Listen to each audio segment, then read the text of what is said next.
wishing you had made that call, arranged that meeting, spent more time. Trust me, I felt so guilty, when I heard that day that, I just wish, because I was in the hostel area around Christmas Day, I was like, maybe I should call Rajan for some tofu, And, I really felt this guilt, like, why didn't I call him for one last round of rocha tofu and continue debating about which one's better? But, may I comfort you the same way that the Lord has with me as I face attacks of what ifs and if onlys. May I reassure you that Rajan's life here was only a temporal, small, tiny fragment of the eternity that was promised to him the very day that he called on the name of Jesus. May I encourage you that even as you take this time, think back to the memories that you might have shared with our dear brother, and perhaps entertain that little unsettled feeling of some form of regret, that you will also plan to look ahead, and much further ahead, into a time where you will once again be able to meet up with this great friend of ours and have all eternity to schedule time in once again to share a few laughs.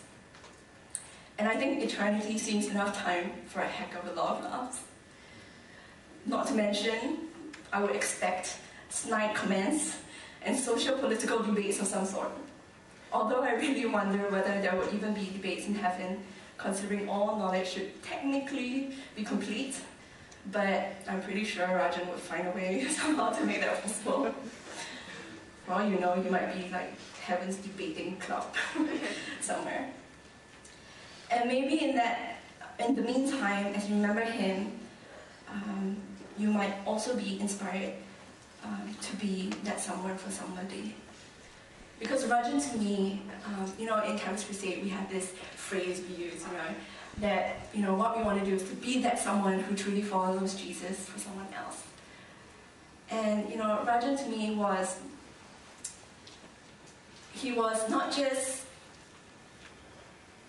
so many things to me. He was my sheep, he was my brother, he was my encourager, he was my friend. I will miss the many debates we had, no matter how serious or silly or, just something to talk about to pass the time it was. I'll miss his wit, and, I'll just miss him being around. And I just want to encourage you that Rajan was that somebody for me. In many times that I was down, he just knew, how to make a person laugh. He just knew how to love. And that was so beautiful. And maybe that his life and his love will inspire you to also be that somebody for someone else. Okay, so this is where I'd like to leave you, as I search the Bible, because that is a place of encouragement for me. I want to leave you with a verse in the Bible, in a context where Jesus was comforting his disciples in the face of his own death, because he knew that would be grieving. So in John chapter 14, Jesus said to his disciples, "Do not let your hearts be troubled. Trust in God, trust also in me. In my Father's house there are many rooms. If it were not so, I would have told you. I'm going there to prepare a place for you. And if I go and prepare a place for you, I will come back and take you to be with me, that you also may be where I am. You know the way to the place where I am going." And in 27 he says, "Peace I leave with you. My peace I give you. I do not give to you as the world gives. So do not let your hearts be troubled, and do not be afraid." So many years ago, Jesus had already gone ahead and prepared a place, a very, very beautiful place for Rajan. And it was just his time to claim his inheritance. Thing is, make sure you're there to meet him as well. And there is room for you.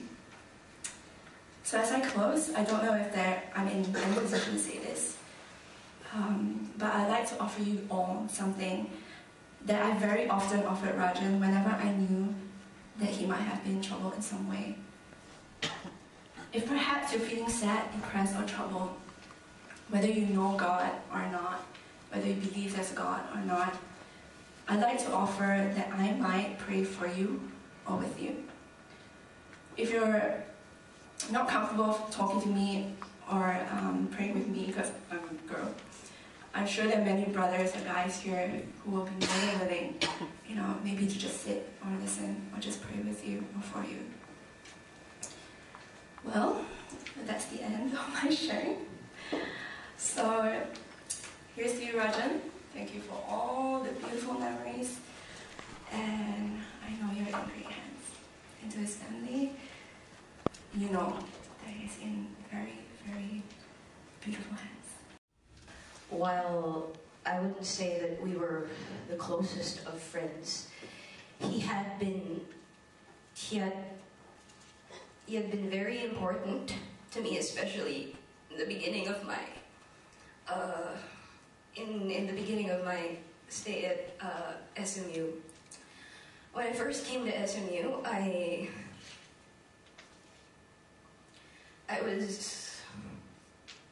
was a very different person from what I am right now. I was very scared. I couldn't bring myself to complete a measly 7-minute debate speech. I could barely make a B+ in any of my submissions, in any of my first year courses. And that frustrated the hell out of me. And Rajan was one of the people who would sit with me and tell me that it would get better because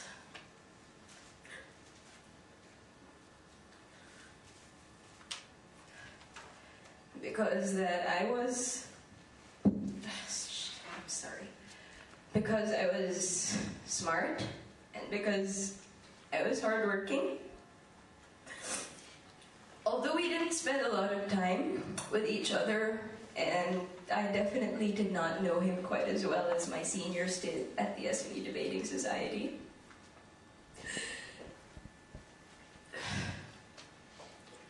He was one of the few people in my first year who would actually sit with me and encourage me and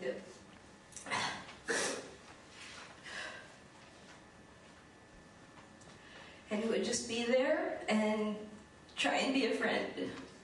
Because I guess he was one of the few people to realize exactly how difficult I found it to make friends initially after coming here, just because it was a new environment, just because it was a very weird point in my life. I didn't know myself very well. And if only for the fact that he'd helped me in small but very significant ways to get myself together and to achieve all that I have in the past 3 years as a student, as a debater, as a person.